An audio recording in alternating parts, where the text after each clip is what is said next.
yabumbuye igitabo amena ibimenyetso birindwi bigifatanije. aza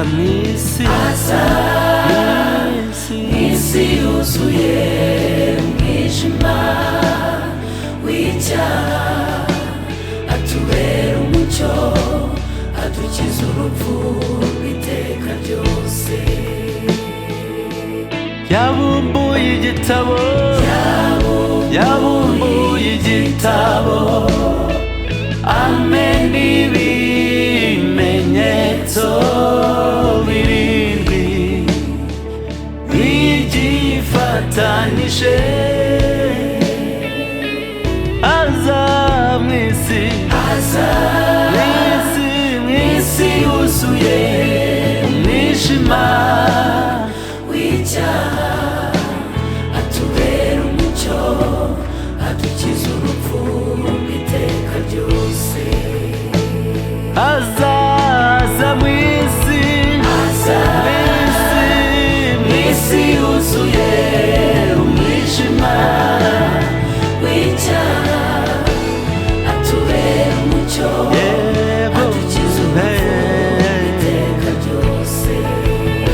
Hozanna, Hozanna, Hozanna, Hozanna, ashimuje mu izina, hashimwe Yesu.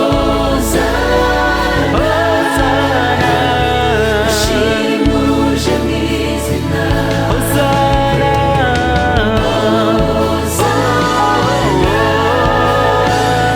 ashimuje mu izina, Hozanna, hashimwe Yesu. ashimuje mu izina.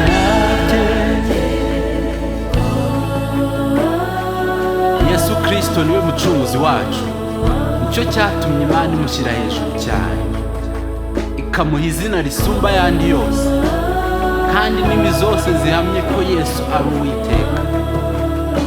yazanywe no gukuraho ibyaha by'abari mu isi, gushaka no gukiza icyari cyarazimiye, kandi yatuzaniye impano y'Imana aribwo bugingo buhoraho buhabwa umwizera wese agakira kurimbuka iteka ryose.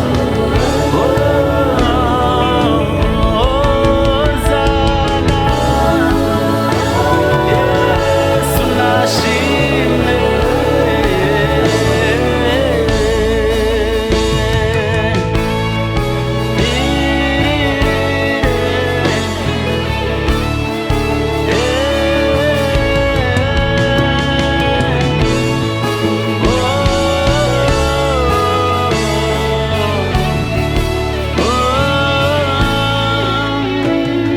Yitwa Emmanuel, Imana iri kumwe natwe, ubutwari buri ku bitugu bye,